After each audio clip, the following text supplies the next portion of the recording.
बहुत समय पहले की बात है। किशनपुर गांव में रमेश नाम का एक गरीब लकड़हारा रहता था। वह बहुत मेहनती व ईमानदार था।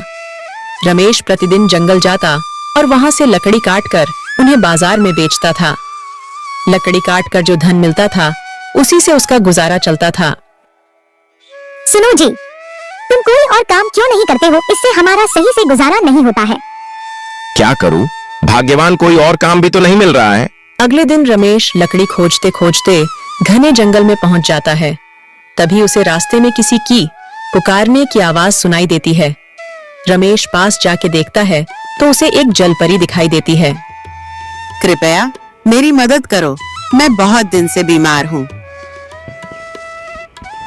लेकिन मैं भला तुम्हारी मदद कैसे कर सकता हूँ? तुम तो एक जलपरी हो।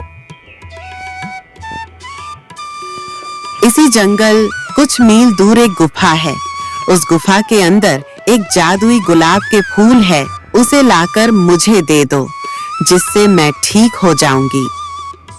रमेश जलपरी की बात मानकर उस जादुई गुलाब की तलाश में चल देता है। कुछ समय चलने के बाद वह उस गुफा के पास पहुंच जाता है। रमेश गुफा के अंदर जाता है। जैसे ही रमेश फूल तोड़ने वाला होता है, तभी उसमें से एक जिन निकलता है। मूर्ख मानव, तुम यह जादुई फूल नहीं ले जा सकते जब तक तुम मेरे 2 प्रश्नों के उत्तर नहीं दे देते। यदि तुमने मेरे दोनों प्रश्न के उत्तर सही दिए तो तुम यह फूल ले जा सकते हो। यदि तुमने एक भी प्रश्न के उत्तर गलत दिए तो मैं तुझे खा जाऊंगा। ठीक है, पूछो अपने प्रश्न। पहला प्रश्न, वह कौन है जिसके पास कभी तो दर्जन कपड़े होते हैं और कभी एक भी नहीं होता है? वॉशिंग मशीन है। कभी इसके पास ढेर कपड़े होते हैं और कभी एक भी नहीं होते। बिल्कुल सही उत्तर। दूसरा प्रश्न, वह क्या है जो है तो सोने की मगर सोने से भी सस्ती है? रमेश कुछ देर सोच में पड़ जाता है। इसका उत्तर चारपाई है। यह है तो सोने की मगर सोने से भी सस्ती है।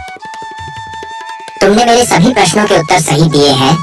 अब तुम यह फूल ले जा सकते हो। यह कहकर जिन वहां से चला जाता है।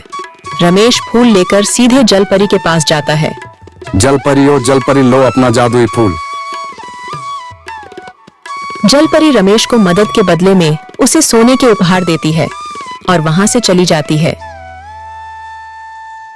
रमेश उन सोने के सिक्कों से अमीर हो जाता है। फिर वह अपना जीवन हंसी खुशी से गुजारने लगता है।